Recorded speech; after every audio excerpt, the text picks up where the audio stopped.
Today we're tackling something pretty intriguing, a new perspective in cognitive science called kinematics of brain activities. hmm We've got excerpts from a paper and an academic poster abstract you sent over.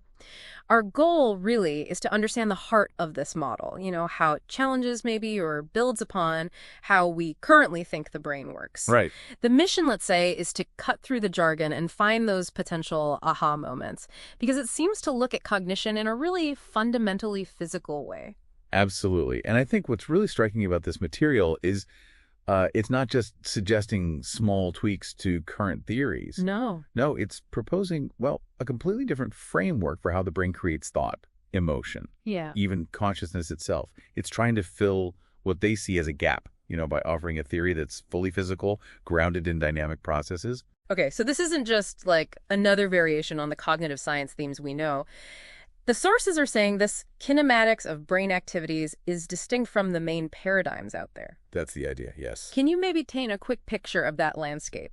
Where does this new model fit, or maybe where does it pointedly not fit? Sure. So cognitive science, for a long time, has had these major schools of thought. You've got the classic symbolic view. The brain is a computer, right? Processing symbols, rules. Mm-hmm. Jue fei. Exactly. Huh. Then connectionism, thinking about neural networks and how properties emerge from them. Right. Embodied cognition, which really stresses the role of the body, the environment, Yeah, that interaction. and shaping thought. And more recently, predictive coding's become pretty big, this idea the brain is always predicting and updating. Okay. This new kinematic model, well, it offers a really distinct alternative to all of those. So how does it define cognition then at its core? What's the non-negotiable definition here? The sources are quite specific. They define cognition as, and I'm quoting loosely here, a physical kinematic phenomenon Okay. arising from phase-coordinated strain flows through the viscoelastic architecture of the brain. Wow. Viscoelastic architecture. Phase-coordinated strain flows. That sounds very different from neurons firing in network diagrams. It is. Help us picture that. What does it mean? Thinking of the brain like what are they calling this new approach? Okay, so think of the brain less like wiring and maybe more like a complex gel, something with substance that can deform but also spring back. That's the viscoelastic idea. Right, like memory foam or something? Sort of, yeah. Yeah. Now imagine energy rippling through this gel, but in coordinated waves. Those are the strain flows. Mhm. And phase coordinated just means these waves are synchronized, they're working together, locked in step. Mhm. As for names, they suggest things like kinematic cognitive science or continuity-based neurokinematics, putting it right alongside things like connectionism. Kinematic cognitive science. Okay, so instead of just action potentials, we're visualizing these energy waves moving through the actual brain tissue. That's the core image, yes. What are the fundamental pieces of this model then? What are the key building blocks we need to grasp?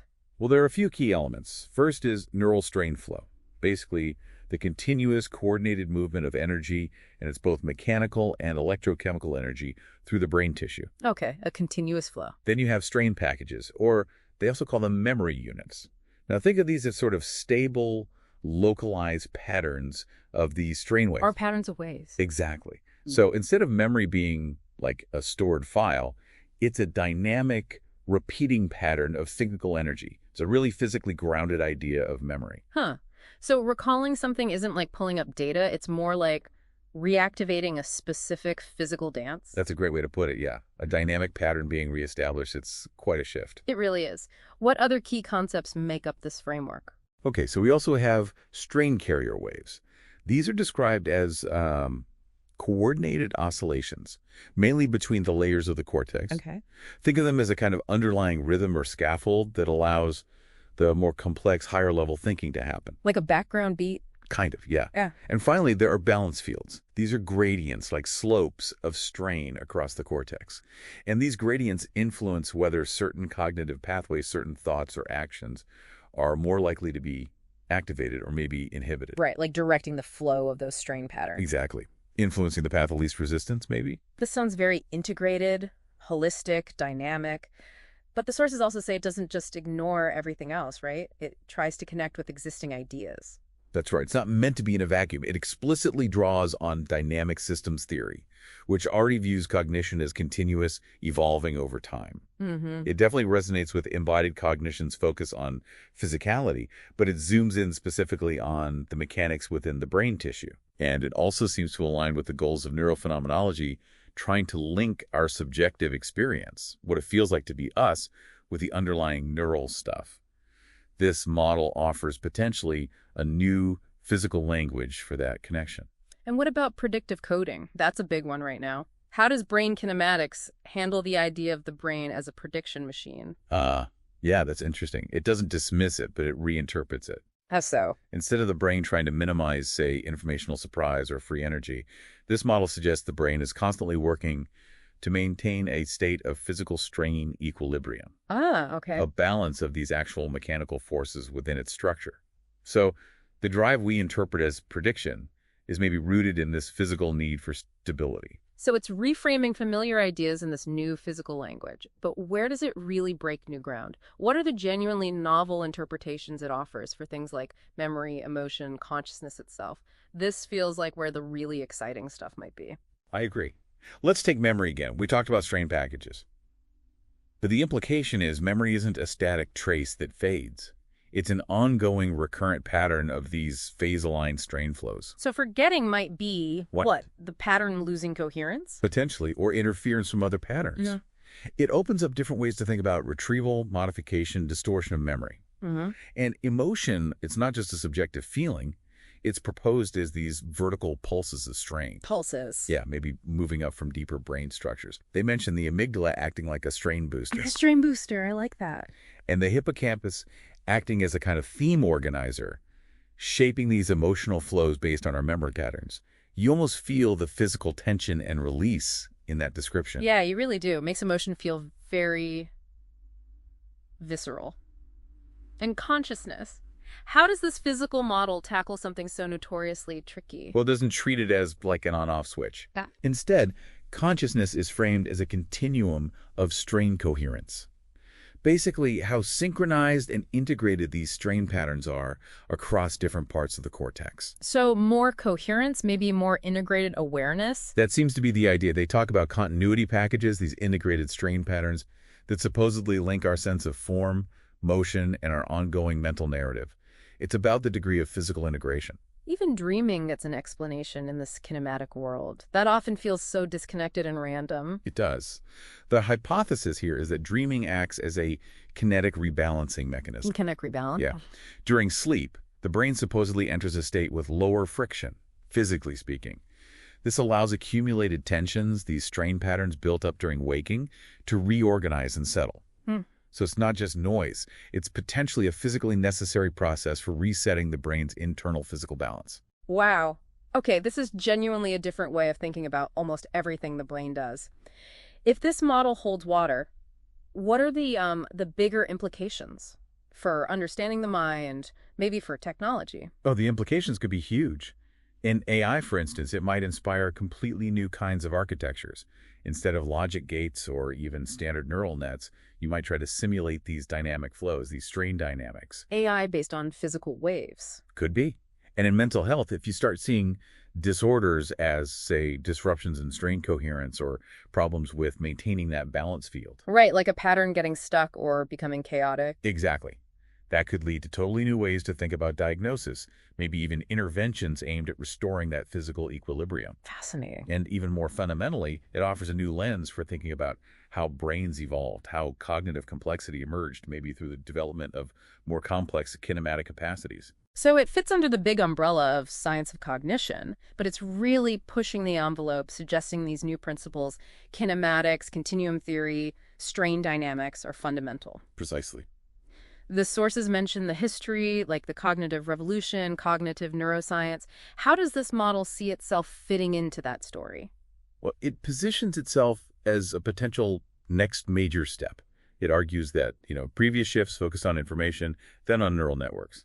This model says, hey, we've been missing this crucial physical kinematic layer. The actual physics of the brain tissue. Yes, it's trying to build a more unified picture, one that bridges neuroscience and physics, maybe connects subjective feeling with physical process, even links waking thought and dreaming. Okay, to really help us, and you listening, get a firmer grip on this, can we draw some analogies, maybe map these new terms onto concepts we might already know from cognitive science, even if they're imperfect matches? Yeah, analogies can be helpful as long as we remember they're just analogies. Right, so neural strain flow, what's that kind of like? You could loosely think of it like neural activation pathways the route signals take. Okay. And a strain package or memory unit. That has echoes of a chunk in memory research, or maybe a cognitive schema, structured unit of knowledge or memory. Got it. What about strain carrier waves? Those relate somewhat to the idea of oscillatory synchronization neurons firing together rhythmically in different areas. And phase wave locking, that sounds like. Maybe analogous to how the brain solves the binding problem, right?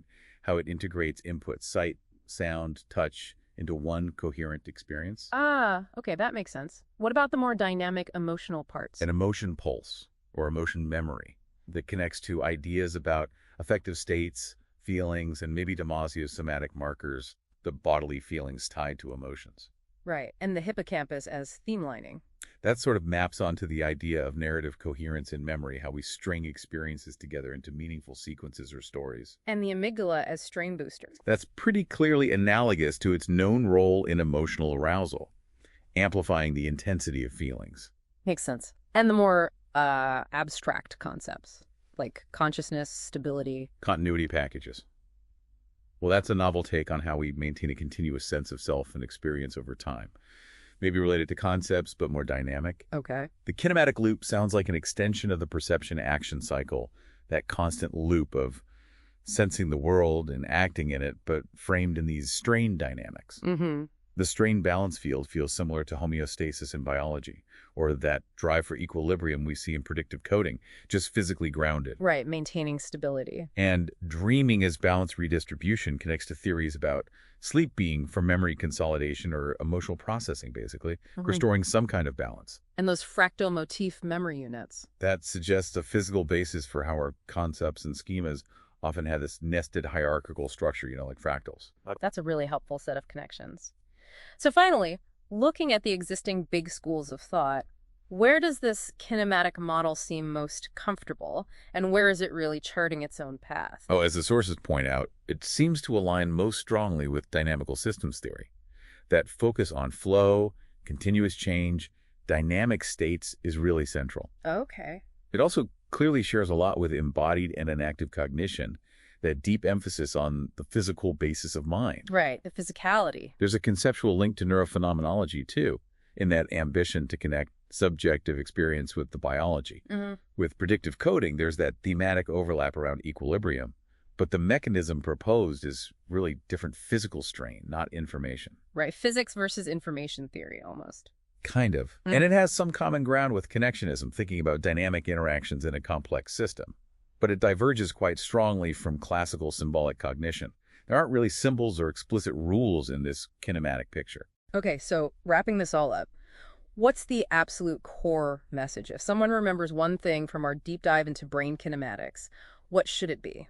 I think the central idea is that this model offers a genuinely new and fundamentally physical way to think about how the brain creates the mind. Right. It shifts the focus away from purely computational or informational metaphors towards the actual continuous dynamic flow of energy, mechanical and electrochemical within the brain's physical structure. And this perspective, this kinematic view, could potentially change how we understand everything from memory and emotion to consciousness itself. Exactly. And it might open doors for thinking about mental health, AI, even evolution in new ways. It really invites us to see the brain not just as a wet computer, but as this incredibly complex, dynamic physical system, constantly pulsing and flowing to create our reality. That's a good way to put it, a continuous dance of energy and strain. So, for you listening, here's something to think about.